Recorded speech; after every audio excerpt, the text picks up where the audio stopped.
கத்திய வம்சத்தின் நம்பிக்கை நாயகன் ராஜ பார்த்திபன். ராஜ பார்த்திபன் वो भगवान है क्या? அவனுக்குள்ளேயோ கத்தி இறகனா வர்றது ரத்தம் தானே மான் சிங். ஆனா கத்தியை இறக்க ஆம்பளை வேணுமே.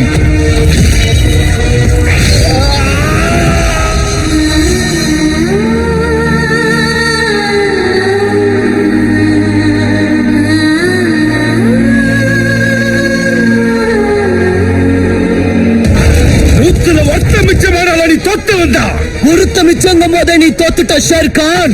முதுகு காட்டாதவங்களா இருக்கட்டும், 100க்கு மேலையும் அனுப்பு. எனக்கு கிடைக்காதது யாருக்கும் கிடைக்க விட மாட்டேன்.